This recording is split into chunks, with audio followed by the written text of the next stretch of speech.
Olá, eu sou Liubiana Arantes, eu sou neuropediatra de referência do Instituto Farol. Hoje nós vamos abordar o tema quando uma criança autista precisa de ser medicada.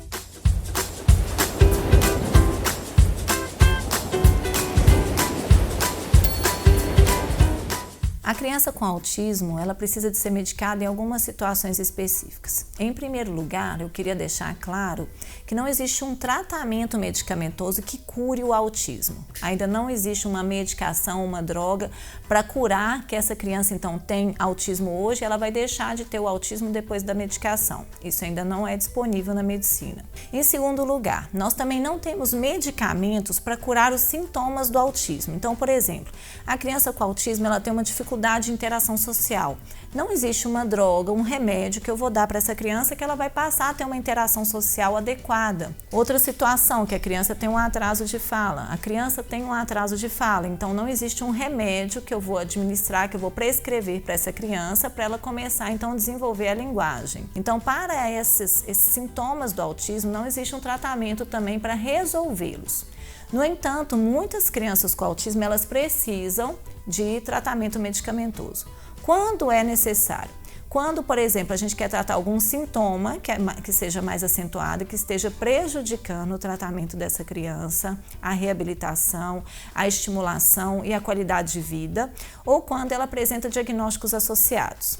A criança muitas vezes apresenta crises epiléticas que podem ser aquela tônico-clônica generalizada, que todo mundo consegue identificar como uma convulsão, mas também tem outras crises epiléticas que têm manifestações sutis, como por exemplo as crises de ausência, em que a criança está às vezes conversando, comunicando ou brincando e ela passa por uns segundos, por exemplo, desligada da realidade. Então, quando a criança está apresentando essas crises epiléticas, ela precisa de ser avaliada, precisa de ter uma investigação médica e precisa de ser tratada. Por quê? Porque essas crises podem prejudicar ainda mais o desenvolvimento cerebral e podem fazer com que essa criança não responda à intervenção. Um segundo exemplo é quando a criança apresenta transtorno de déficit de atenção e hiperatividade associado ao diagnóstico de transtorno do espectro do autismo.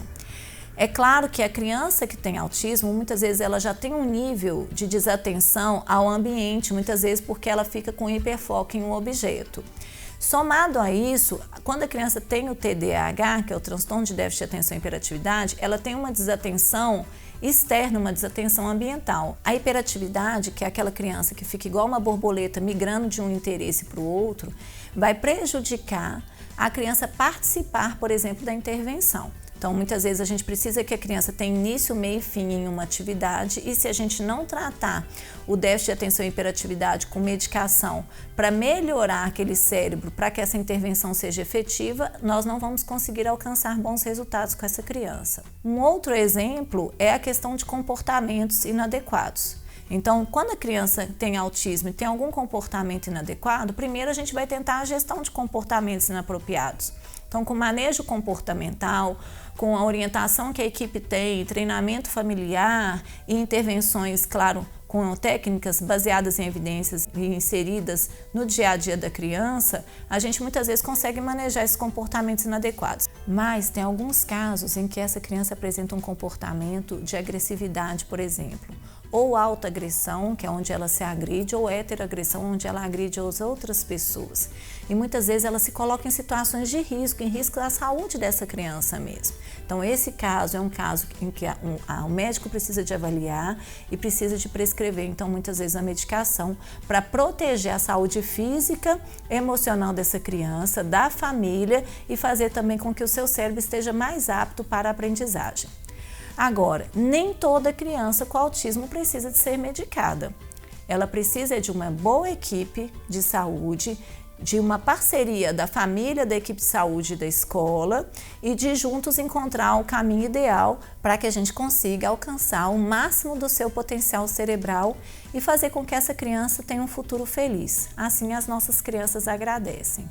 Se você gostou desse vídeo e se você achou que esse conteúdo foi relevante para você, compartilhe com seus amigos, com seus contatos, para a gente poder disseminar essas informações e ajudar cada vez mais crianças. Não se esqueça de se inscrever no canal, de deixar o seu like e deixe também o seu comentário para que a gente possa produzir mais vídeos de temas interessantes.